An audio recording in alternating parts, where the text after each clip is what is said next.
All right, I'm currently on the third level above grade of my 5-story multi-generational passive ICF house that I've been DIY building mostly on my own.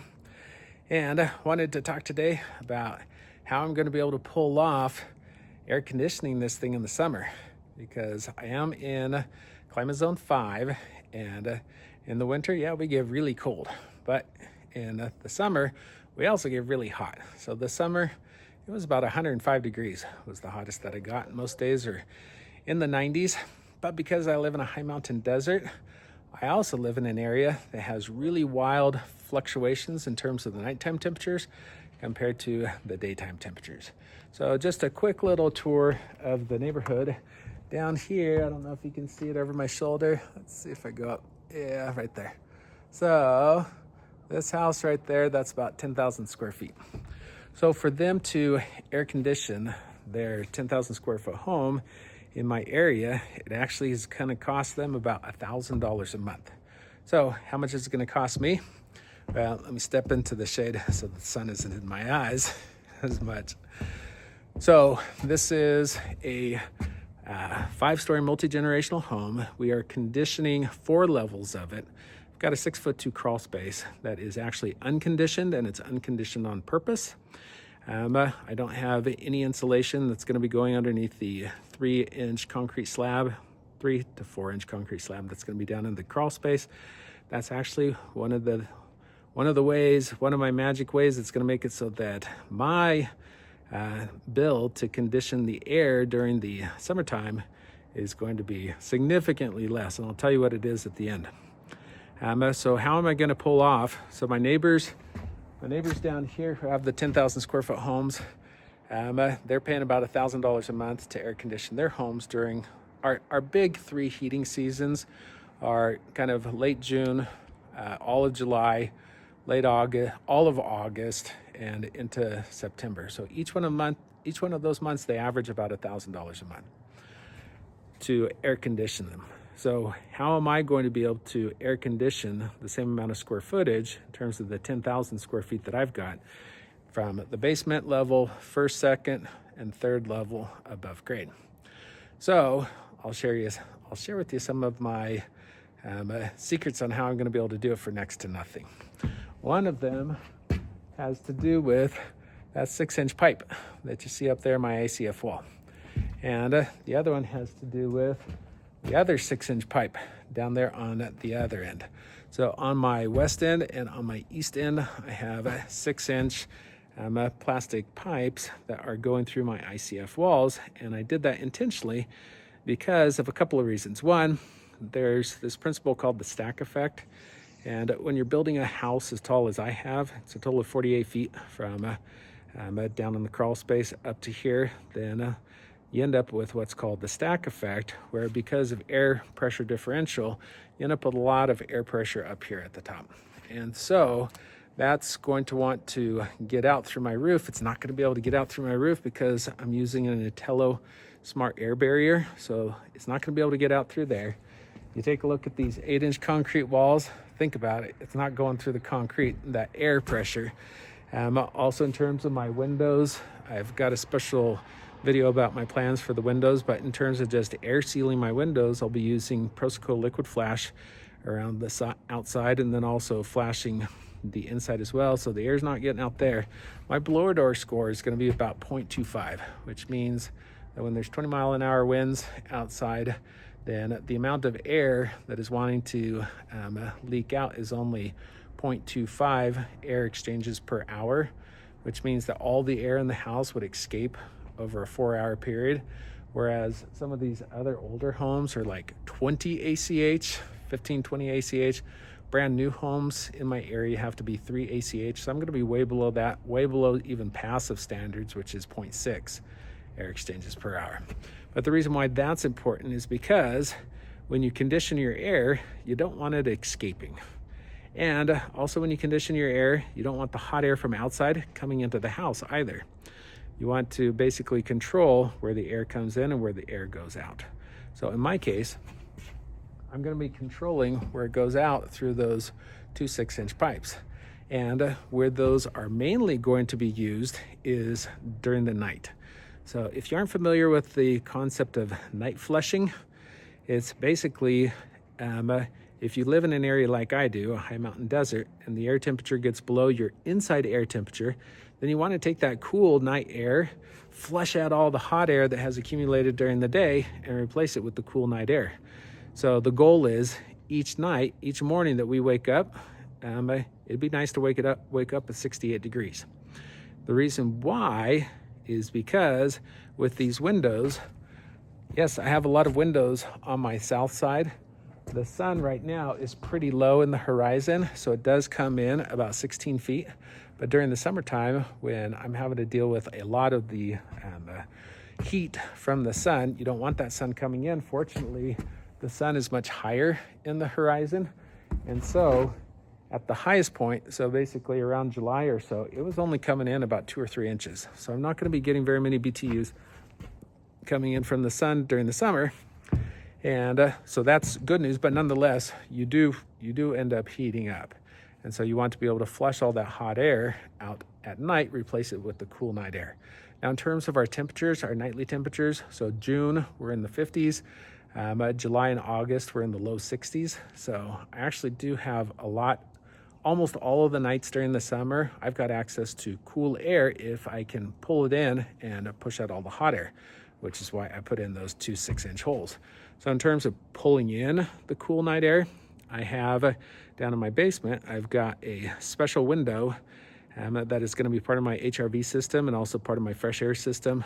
All the air that comes through there is going to be conditioned, and I'll be able to control the air coming in so that it's both conditioned as well as filtered. And filtered is the most important part, because at night when you just open up regular windows, then yes, the cool night air comes in, but so too does all the pollutants, all the smells.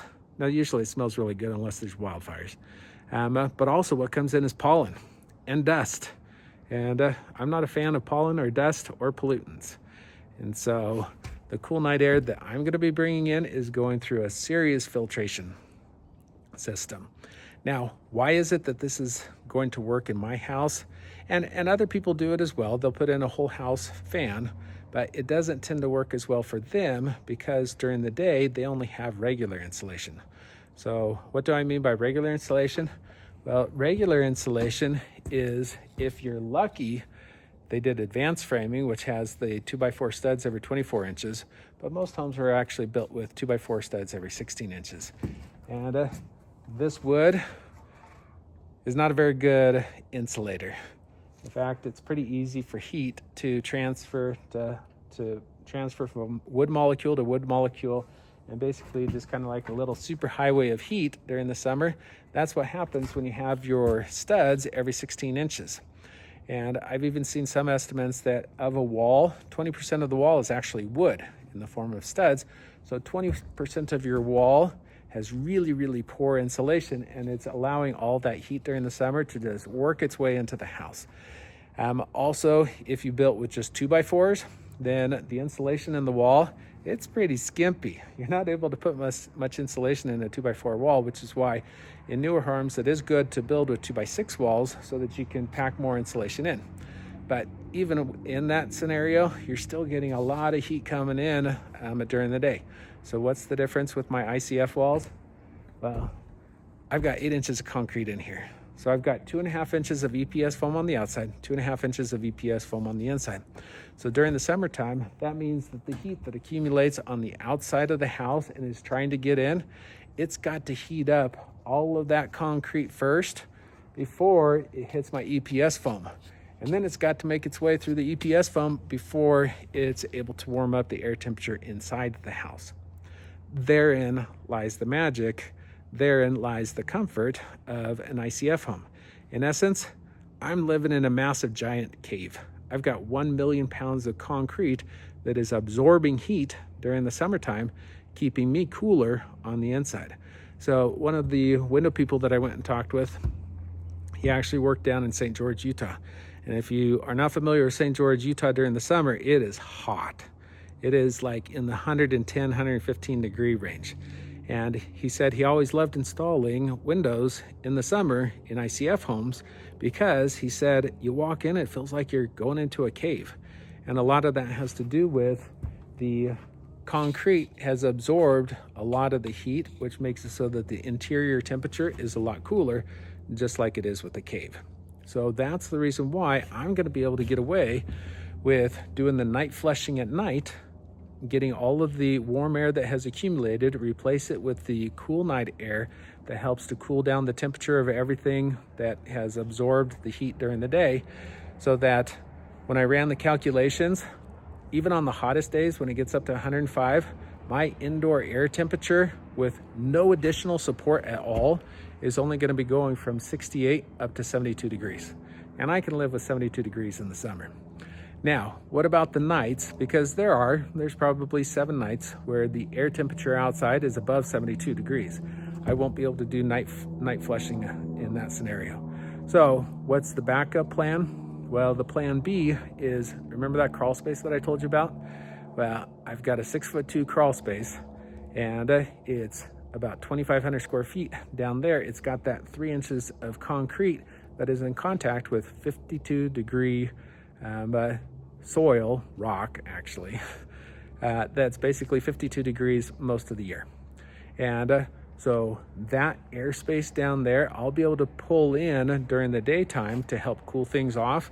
And actually even at night, I'll be doing most of my night flushing, where I'll pull in that hot air that's 72 or 75 degrees.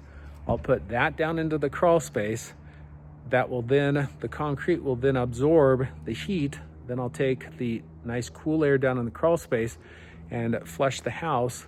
And that's how I'll be able to cool it during the hot times. So what is plan C? Well, plan C is a mini split heat pump with the compressor actually in the crawl space.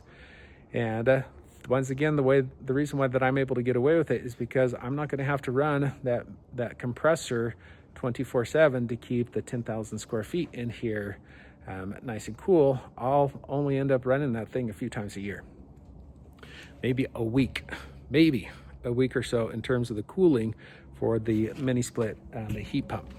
And because I'm not having to run it 24/7, then the Earth's 52 degrees, the heat is able to transfer to my concrete slab, and then it's able to be absorbed down into the earth. So that's how I'm able to recharge that area during the day, is because at night I'll be cooling it down. So let's go ahead and get to the costs, because that's the fun part. So remember, my neighbors down here in that house right there, 10,000 square feet, they're paying $1,000 a month. So let's get to what my costs are going to be. To run my fan in order to do the night flushing, to get the temperature down to 68, and then during the day, my concrete walls take over. Basically my interior cave, or call it a Yeti cooler, takes over, keeps it below 72. To run that fan during the night, it's going to cost me about $10 a month. So not too shabby. And then on the days where I'm having to also run it at night, so during the day and at night to do the flushing, then I might be up to a total of like $15 or $20 a month. And then if I were to I'll never have to run the mini split heat pump for an entire month, but if I did, then the calculations are I'd have to be paying $60 a month to run the mini split heat pump down in that 52 degree area down in the crawl space to keep this thing heated. So my monthly bill to air condition,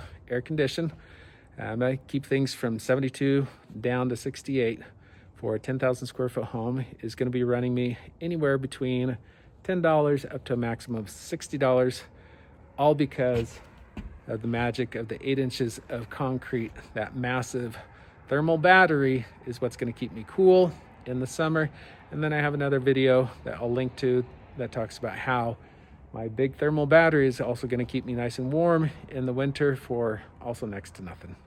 So if you want to follow along on this crazy journey as I build this DIY house, be sure to like and subscribe. And otherwise, thanks for watching.